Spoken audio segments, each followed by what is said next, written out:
Cuan, kembali lagi dalam Cuap-Cuan on Location yang merupakan rangkaian acara dari Alobank Festival 2022. Masih semangat semua di sini ya?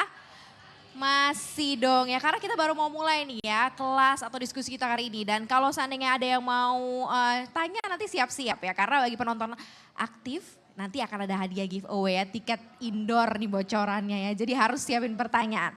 Oke, nggak usah lama-lama karena kita akan mendatangkan narasumber expert-expert yang pastinya asik banget untuk diajak share dan kasih informasi dan juga data dan fakta ya. Saya undang untuk bisa bergabung bersama dengan Maria di sini di stage. Ada Ibu Afiliani, Komisaris Utama Alobank, dan Eugene, Head of Research Investasiku, Arif Gunawan, Head of Research CNBC Indonesia.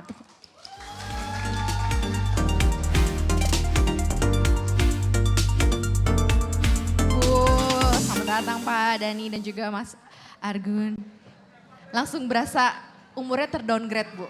Ya, berasa muda ya Bu ya. Kalau di sini ya, gabung bersama dengan anak-anak muda di sini yang pasti mau ngobrolin soal masalah potensi bank digital nanti ke depan seperti apa. Dan Bu Afi ini adalah part dari Alobank pastinya akan bisa ngasih misi, visi ke depan ya. Kayak gimana sih Alobank ini nanti planningnya sebagai salah satu bank digital di Indonesia. Tapi kita awali dulu sama yang ganteng di pojok sana nih. Ada Head of Research CNBC Indonesia yang seperti biasa juga selalu kasih risetnya setiap hari di CNBC Indonesia TV tentang fakta dan data soal bank digital ya, Mas Argun ya. Apa nih yang menarik Mas? Baik, cek. Sobat Cuan dong, Sobat Cuan. Selamat pagi Sobat Cuan. Pagi. Ya, ini kita akan bicara bank digital dan kalau kita bicara bank digital maka kemungkinan besar kita akan membicarakan kalian-kalian ini, milenial, generasi Z gitu ya. Oke, saya sebelum masuk ke diskusi secara umum, saya akan berikan paparan. Judulnya ini agak ini provokatif nih. Digital Bank Dilemma. Gitu. Ya, ini dia ya, Digital Bank Dilemma. Oke, langsung ke slide pertama ya. Jadi sebenarnya gimana sih bank digital itu? Apakah dia hanya muncul karena hype, tren, atau sebenarnya kebutuhannya ada? Nah kalau kita melihat di dunia internasional ya, mereka kan biasanya lebih duluan trennya di dunia keuangan.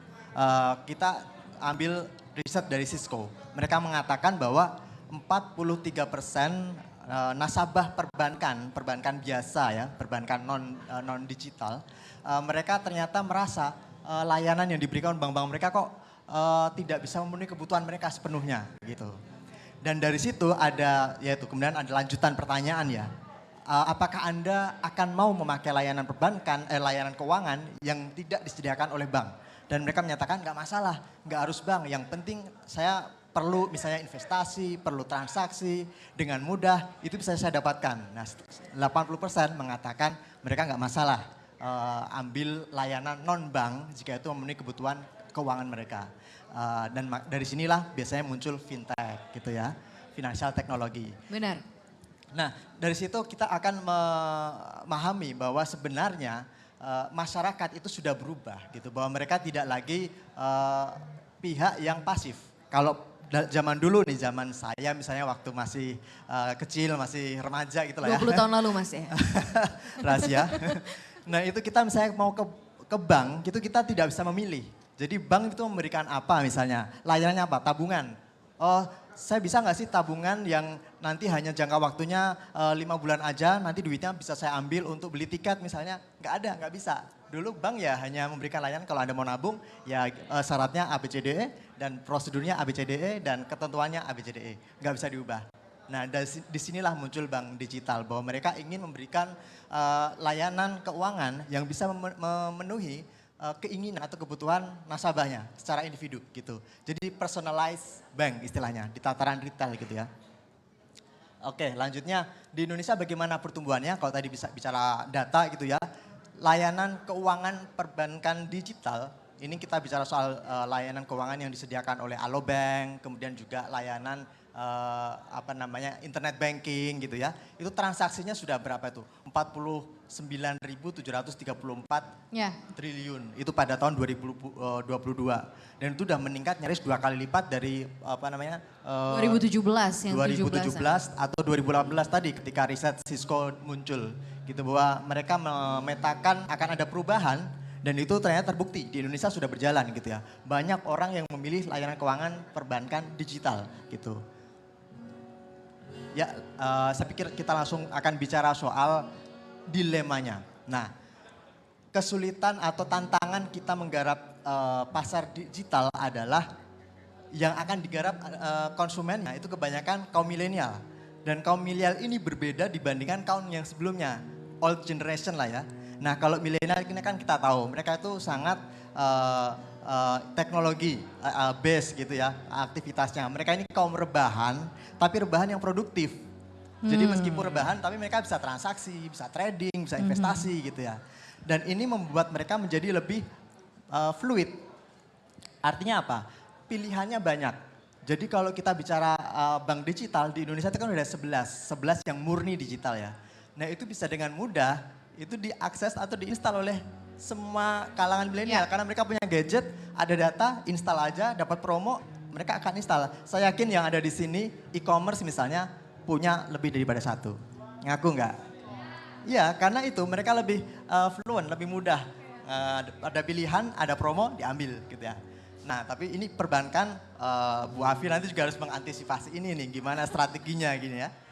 Kemudian selanjutnya ada tantangan selanjutnya yaitu kalau Boston Consulting Group tahun 2014 itu menyebutkan bahwa kekhasan kaum milenial yang akan mengubah peta marketing di industri keuangan adalah mereka lebih ingin mendapatkan akses yang gampang. Jadi istilah omni channel ini jadi kunci. Artinya nggak harus nunggu transaksi di kantor cabang pasti, gadget pasti harus bisa, atau internet dan sebagainya itu harus mereka bisa akses gitu ya. Dan harus relate dengan kebutuhan mereka, artinya harus relevan. Jangan hanya berbasis pada produk, kalau yang tadi bank old gitu ya, bank ordinary, bank biasa itu kan ya layanannya ABCDE itu aja. Tapi sekarang harus lebih customize, jadi nasabah-nasabah ketika mau menggunakan layanan mereka itu bisa milih sendiri. Saya mau bikin tabungan yang jangka waktunya sekian, ya nggak bisa milih bunga sih pastinya, tapi setidaknya bisa milih berapa tenor menabungnya, karena kan peruntukannya berbeda-beda. Kemudian satu account bisa bikin beberapa kolom atau ya celengan tabungan gitu ya. Benar. Bisa 2 atau 3, kalau sekarang kan ya satu account, satu tabungan ibaratnya gitu. Ya. Ya itu yang jadi tantangannya. Kemudian yang terakhir mungkin kita lebih fokus pada kebutuhan. Membuat mereka lebih loyal. Karena kalau kita bicara nge-grab milenial gampang kok. Tadi itu akuisisi. Ya kasih promo mereka mau gitu. Yeah. Tetapi tantangannya adalah retensinya, mempertahankannya bagaimana gitu. Karena kalau memberikan promo terus ya bakar duit gitu ya. Sampai kapan? Sementara ada penelitian kalau pelaku usaha keuangan bisa menjaga retensi customernya minimal tumbuh 5% ya. Seandainya tumbuh 5% itu bisa berujung pada peningkatan laba setidaknya 60 sampai 85%. Jadi retensi ini penting, jangan hanya promo-promo, tapi bagaimana agar teman-teman yang sudah install bank digital itu bisa memanfaatkan layanan yang ada di situ, bisa terus menggunakannya. Saya pikir itu saja, nanti kita lanjut pada diskusi. Diskusi ya, karena memang loyal customernya kan milenial begitu ya, walaupun tadi kalau berdasarkan kelas umur sih usia 50 sampai 65 tahun juga ternyata sekarang sudah paham juga dengan bank digital. Kalau tadi diambil dari Mas Argun bilang ya itu untuk memaintain loyalitas. Karena kan bank digital tinggal install uninstall aja ya Bu ya sebenarnya. Tantangannya gitu kan. Ada nggak butuh ya uninstall aja gitu. Semudah itu. Nah memang untuk menjaga retensi tadi ya mentionnya. Nah next nih langsung nih ya Sobat Cuan di sini maupun yang ada di rumah. Kalau tadi dari Mas Argun, Mas Arief Gunawan, sekarang langsung ke Mbak Dani nih kayaknya. Karena ada peran investasiku. Thank you investasiku ya udah support juga nih diskusi jawab cuan nih hari ini ya. Apa nih yang dibawa, informasi apa nih yang dibawa sama Pak Dani nih? Selamat pagi teman-teman di sini juga teman-teman Sobat yang cuan, hadir. Pak. Sobat cuan ya. Pencari cuan soalnya Pak. Nah mungkin kalau Sobat cuan lihat di situ ada CNBC, ada Alobank, ada investasiku. Lalu kalau lihat ke depan ada Transfood, saya nggak tahu apakah Wendy's ada, Coffee Bean, ada lalu ada Transmart. Nah, tadi sebenarnya kenapa sih ada semua logo-logo itu di sini? Tadi sebenarnya pernyataan yang benar ya sebenarnya? Pernyataan Mas Arief. Mas Arief. Nah, tadi dia bilang gini, apa sih yang bisa membuat retensi Apa sih yang membuat saya ngomongnya customer ya, atau seseorang itu loyal dengan satu e-commerce atau e-banking. Nah, sebenarnya ini jawabannya satu tadi, logo-logo inilah jawabannya. Nah, sekarang gini, kebayang kalau Sobat Cuan mau belanja pakai satu aplikasi, lalu mau bayar ganti aplikasi lain, terus mau cari berita-berita satu aplikasi, mau trading aplikasi lain. Nah, itu kan mesti download berapa banyak. Nah, coba kalau Sobat Cuan terbayang hanya ada cukup satu aplikasi. Nah, kita ngomong yang di sini dulu lah, yang urusannya sama duit ya. Mau nabung pakai satu aplikasi. Mau belanja pakai QR code, aplikasi itu juga nggak usah ganti aplikasi. Pengen investasi, pengen trading, pengen scalping, pakai aplikasi itu juga.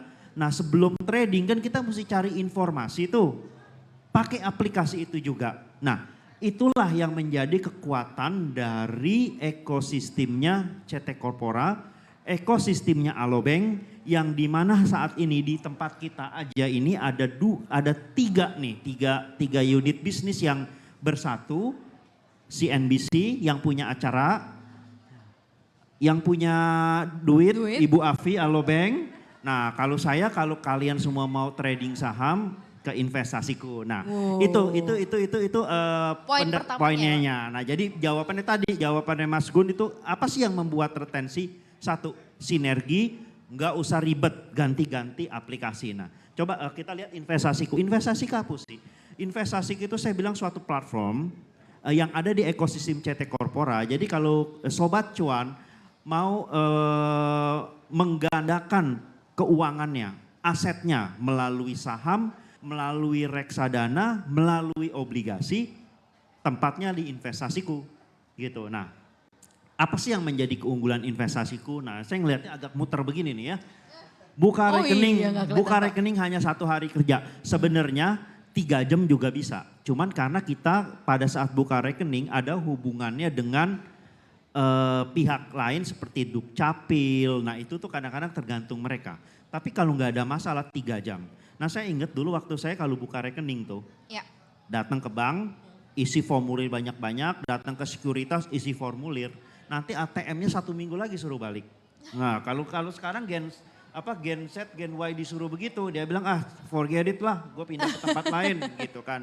Nah, itu satu, kemudahan, tampilan simple. Nah, jadi ini nanti kalau Sobat Cuan coba download investasiku, lihat itu simple banget. Bahkan kalau mau jual saham itu nggak perlu input harganya iya, tapi jumlahnya nggak usah input, tinggal mau berapa dari portofolio itu kita. Bahkan gini, kadang-kadang kan kita udah beli saham nih, nanti kalau kita mau jual kita order lagi. Nah, di investasiku itu sekali input, kita mau masuk di harga berapa, kita mau target jual di harga berapa, lalu kalau ternyata berbalik arah, namanya investasi nggak selalu untung kan ya, di cut loss berapa itu nggak usah input 3 kali.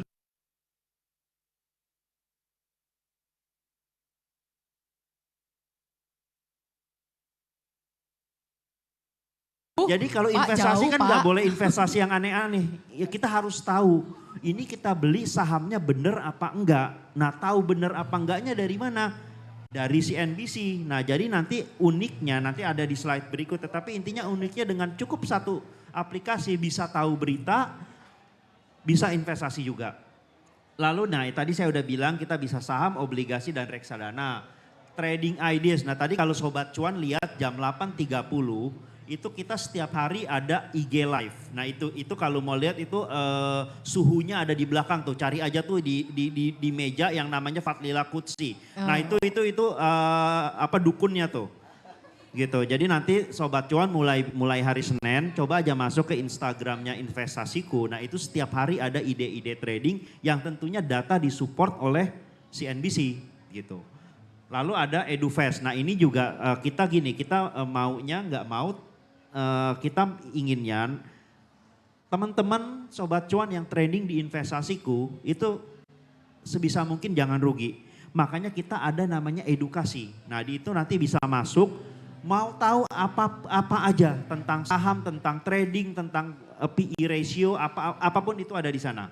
Nah lalu berikutnya ini, nah keunggulannya tadi saya sudah sempat singgung ya MPC. Jadi kalau tadi kita dengan adanya ekosistemnya CT Corpora itu ada namanya membership point coupon. Tadi satu yang saya bilang cukup buka di CNBC, misalnya baca berita satu saham, wah ini labanya naik nih kita mau beli. Nggak usah pindah ke aplikasi investasiku, cukup dari CNBC itu langsung bisa beli sahamnya. Lalu berikutnya juga ada yang namanya Alopoint. Nah ini Alopoint nggak hanya di investasiku tapi di semua anak usaha yang tergabung dengan CT Corpora itu dapat poin. Contohnya gini, Sobat Cuan misalnya nih pagi-pagi trading di investasiku. Dapat poin tuh, kalau istilah aplikasi lain tuh cashback. Dapat cashback, dapat poin. 1 poin 1 rupiah. Lalu setelah trading sore-sore mau ngopi ke Coffee Bean. Ya. Nah pada saat mau di Coffee Bean itu waktu bayar poin yang tadi dapat dari investasiku bisa gitu. Atau mau weekend nih udah ini ajak pasangan jalan-jalan ke Metro Department Store. Nah itu bisa juga tuh. Atau abis itu sore-sore panas-panas gitu kan, sekarang sering nih sore panas banget kan. Aus Atau kita beli es krim di Es Baskin krim, Robbins. yes. Nah itu jadi gini, visinya MPC adalah kalian transaksi apapun dapat poin dan poinnya itu bisa digunakan dimanapun. Nah itu fungsinya MPC. Itu keunggulannya CNBC Indonesia, Alobank, dan investasiku. Dan juga tentunya semua unit bisnis dari CT Corpora. Nah ini kalau lihat tadi saya bilang tampilannya, sebelah kiri itu ada artikel. Jadi artikel itu kita setiap hari update ada apa aja yang menarik. Lalu ada podcast ini tadi trading ideas, saham-saham apa yang menarik. Lalu ada tadi yang paling kanan video yang tadi saya bilang edukasi. Jadi kalau teman-teman mau tahu edukasi apapun terkait saham, obligasi, reksadana dan perencanaan keuangan. Ini yang nanti kita akan launching yang akan besar di situ. Jadi teman-teman gini, misalnya nih tahun depan pengen ke Korea nonton NTC Dream di Korea gitu. Jangan gesek kartu kredit. Dari sekarang mulai pikirin tuh di perencanaan keuangannya. Oh kalau tahun depan gua mau ke sana biayanya segini. Dari sekarang gue mesti investasi berapa banyak nih. Nah itu sekali lagi kalau bikin perencanaan keuangan yang benar jangan gesek kartu kredit. Itu. Nah, makanya cari-cari banyak-banyak berita di investasiku. Taruh duitnya di Alobank. Tradingnya di investasiku. Nah gue jualan banget ya. Lumayan Pak, banyak Nah soalnya sekarang Pak. kita baru ini. Saya sedikit tadi kan kalau Mas Gun ngomong data. Kalau saya nggak ngomong data ntar dibilang nggak pinter gitu kan ya, biar kelihatan cerdas sedikit lah ya. Nah gini, saya di sini tidak dalam kapasitas memberikan rekomendasi jual atau beli saham apapun, tapi saya hanya menggambarkan data yang terjadi saat ini di market saham-saham bank digital. Jadi saya ambil contoh ada 4, banyak tadi Mas Gun bilang kan ada lebih ya, tapi saya ambil yang besar, ada Arto, ada Alobank kodenya BBHI. Kalau Bank Jago tuh kodenya Arto, Alobank kodenya BBHI, lalu Bank Meong kita bilang e-commerce ya, BB itu kodenya BBYB dan terakhir MNC Bank ya itu BABP. Jadi kita berbicara dari kapitalisasi pasar. Memang yang paling besar itu adalah Arto. Arto itu 203 triliun. Ini per data 3 hari yang lalu. Lalu Alobank sendiri mengejar di 125 dan seterusnya. Jadi kalau kita kapitalisasi pasar, ini Alobank ada nomor 2 nih. Nah ini menariknya nih, sekarang kalau investasi nih. Nah ini saya ambil perbandingan, misalnya tanggal 1 Januari 2021, Sobat Cuan itu investasi 1 juta. Nah kalau investasinya di Alobank, itu per 3 hari lalu itu dari 1 juta udah 45 juta loh. Nah ini dia nih, ini perbandingan dengan saham-saham bank digital yang lain. Beggar Nah kalau ya, yang Pak? lain itu rata-rata paling 10 jutaan. Wow. Nah cuman BBHI, nah kebayangkan kalau taruhnya 100 juta tuh udah berapa tuh? 4,5 M kan. Nah ini dari perbandingan kinerja sahamnya. Lalu kalau dari perbandingan dari pendapatannya dia, Alobank itu 194 miliar. Nah, tetap yang tertinggi Arto itu 324. Nah tapi yang menariknya, ini kan dari kita ngomong pendapatan. Tapi kalau kita lihat laba bersih, justru yang paling tinggi itu adalah BBHI, Alobank. Itu Alobank 75 miliar, sebenarnya Arto hanya 18. Nah ini menggambaran apa? Pak CT selalu bilang, tadi juga Mas Gu juga bilang, kita tipe bank digitalnya bukan yang bakar duit, tapi kita yang jadi pohon duit. Nah ini sudah terbukti. Dengan pendapatan lebih rendah tapi labanya jauh lebih tinggi. Kalau kita berbicara kinerja ini efisiensi dan efektivitas. Pohon duit bukan bakar duit gitu. Lalu nah ini kalau kita berbicara ini valuasi. Nah memang BBHI itu valuasinya paling tinggi. Nah ini kalau ibarat mobil gini, ya tentunya kalau kita bilang kita bandingkan BMW sama Toyota ya pasti mahalan BMW. Kenapa? Kualitas ya tentunya sama juga. Tadi kita berbicara Alobank, kita berbicara pohon duit, kita bukan berbicara bakar duit. Nah tentunya kalau kita berbicara pohon duit, kita harus berbicara harganya harusnya mahal.